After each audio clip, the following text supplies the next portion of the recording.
All right, everybody, welcome back for another deep dive.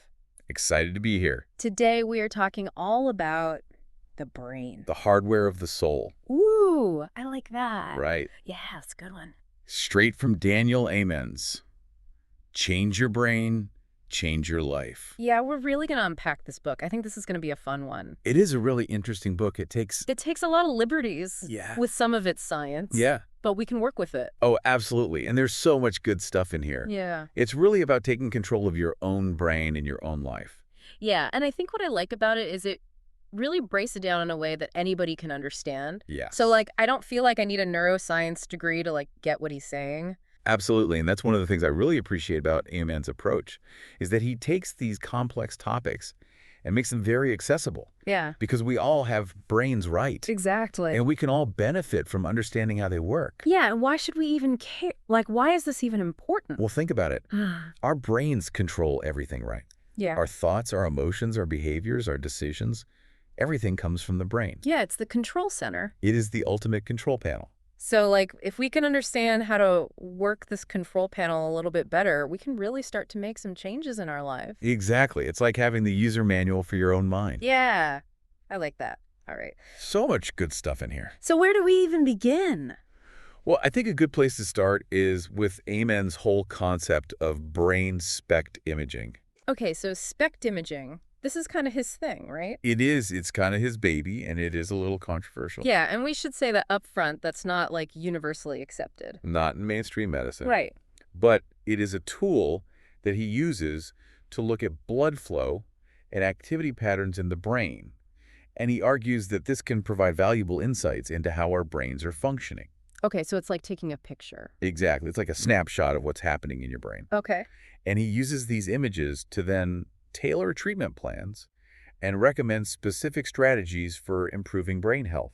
So he looks at these SPECT images and he's like, oh, this part of your brain is a little bit wonky. Yeah, he sees patterns of overactivity or underactivity, and that can give him clues about what might be going on.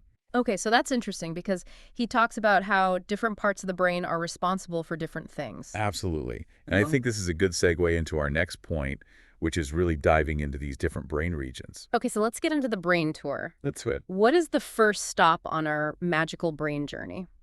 Well, Amen starts with a deep limbic system, Mm. and he calls this the emotional control center of the brain. Oh, so this is where all the feelings happen. This is where the feelings live. Okay, so if my deep limbic system is out of whack, Uh-oh. that's when I'm a hot mess. You might be a little more emotionally reactive. Okay. You might struggle with things like mood swings, negativity, or feeling overwhelmed by your emotions. Yeah. And Amen argues that understanding the deep limbic system is crucial for managing our emotions and improving our overall mental well-being. Okay, so this is key for anyone who's ever felt like they're on an emotional roller coaster. Absolutely. Okay, so that's the deep limbic system. But like we said, there are all these other parts of the brain. Right. Where do we go from here? So from the emotional center, let's move up to the basal ganglia. Yeah, the basal ganglia. This is a fascinating area because it's involved in both anxiety and motivation. No way. So it's like a double-edged sword? Exactly. It's like the gas pedal and the brake at the same time. Okay, interesting. So if your basal ganglia is overactive, you might be prone to anxiety, worry, even panic attacks. Yeah, that makes sense. But on the flip side, if it's underactive, Yeah. you might lack motivation, feel apathetic, have trouble getting started on things. So it's all about finding that balance. Exactly. And Amen provides a ton of strategies for optimizing basal ganglia function. Okay, Well, he talks about the importance of stress management techniques like deep breathing, meditation, yoga. yeah, those are always good. Right. And he also emphasizes the power of exercise and getting enough sleep. Which can be. It can be, but it's crucial for a healthy brain. Okay, so we've got the deep limbic system for emotions, the basal ganglia for that motivation-anxiety balance. What's next? Let's move to the front of the brain, to the prefrontal cortex. The prefrontal cortex, that sounds important. It is. It's like the CEO of your brain. Okay, so this is where the big decisions are made. Exactly. The prefrontal cortex is responsible for things like planning judgment, impulse control, organization. So if my prefrontal cortex is weak, I'm going to be scattered and disorganized. You might struggle with things like procrastination, poor decision-making, even difficulty following through on tasks. Yeah, that sounds familiar. But don't worry, Amen offers plenty of tips for strengthening the prefrontal cortex. Okay, give me some good ones. One of his big things is brain training exercises, like puzzles, brain games, anything that challenges your cognitive function. Okay, so I should probably download that brain training app I've been hearing about. He couldn't hurt. All right, so we've got the emotional center, the motivation center, and the CEO. What other brain regions are we exploring today? Well, we can't forget about the cingulate gyrus. Cingulate gyrus. What does that one do? This area is all about flexibility and shifting gears. Shifting gears. Yeah, think of it like this. The cingulate gyrus helps you go from one thought to another to see different perspectives to adapt to change. Okay, so if my cingulate gyrus is not functioning optimally, You might get stuck in negative thought patterns, have trouble letting go of things, or struggle with transitions. so I need like a cingulate gyrus tune-up. Maybe a little bit. And how do I do that? Amen recommends things like mindfulness practices, learning new things, and even just trying to break out of your routine from time to time. Okay, so variety is the spice of life and also good for my cingulate gyrus. Exactly. All right, so we've covered a lot of ground here, but we can't forget about memory. Yes, memory. That's where the temporal lobes come in. The temporal lobe. These are located on the sides of your head, Okay. and they're essential for storing and retrieving memories. So if I'm always forgetting where I put my keys, I can blame my temporal lobes. Well, it's a bit more complicated than that, but the temporal lobes do play a key role in memory function. Okay, so how do I keep my temporal lobes healthy? Amen emphasizes the importance of lifelong learning. So things like reading, taking classes, learning a new language can all help keep your temporal lobe sharp. So basically, never stop learning. Exactly. Got it. And what about all the things that can negatively impact our brain function, what Amen calls brain pollution? Right. That's a big part of his message, and it's something we should definitely talk about. Okay, so let's dive into that then. So brain pollution, what are we talking about here? Well, it's kind of a catch-all term for anything that messes with our brain's optimal functioning. Okay, so like what kind of things? Think of it like this. Okay. We know our brains need the right stuff to thrive, right? Yeah, like good food, exercise, sleep, all that. Exactly. But then there's the flip side. The stuff that's like kryptonite for our brains.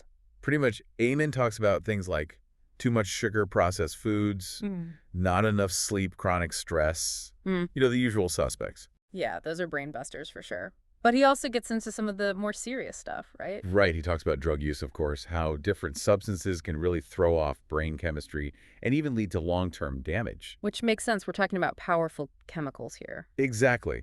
And it's not just illegal drugs either. He talks about alcohol, how even moderate drinking can have a negative impact on brain function over time. So it's like all about being mindful of what we're putting into our bodies and how we're treating our brains. Exactly. It's about making conscious choices to support our brain health. Because it's not just about feeling good in the moment. It's about protecting our brains for the long haul. Absolutely. And I think that's a really important message because we often don't think about the long-term consequences of our actions. Yeah, it's like we only get one brain. We do. We got to take care of it. Absolutely. And the good news is our brains are incredibly resilient. Okay, so even if we've been hitting the brain pollution a little hard, there's still hope. Oh, absolutely. Amen talks about neuroplasticity, which is the brain's amazing ability to change and adapt throughout our lives. So basically, our brains can bounce back. Exactly. By making healthy choices, we can literally rewire our brains for the better. And that is empowering. All right, so we've talked about the different parts of the brain, the good, the bad, and the ugly. But there's one more thing I want to touch on before we wrap up. What's that? Relationships. Oh, yeah. Because Amen gets into how our brain patterns can actually impact our relationships with others. Right, and vice versa. Okay, so how does that work? Well, he talks about how understanding our own brain type can help us understand our strengths and weaknesses in relationships. For example, someone with an overactive deep limbic system might be more sensitive, more emotional. Which can be a good thing or a bad thing, depending on the situation. Exactly, and someone with a more dominant prefrontal cortex might be more logical, more reserved. So it's like different brain types might approach conflict resolution, even intimacy, in totally different ways. Absolutely. And Amen argues that recognizing these differences can be key to building stronger, healthier relationships.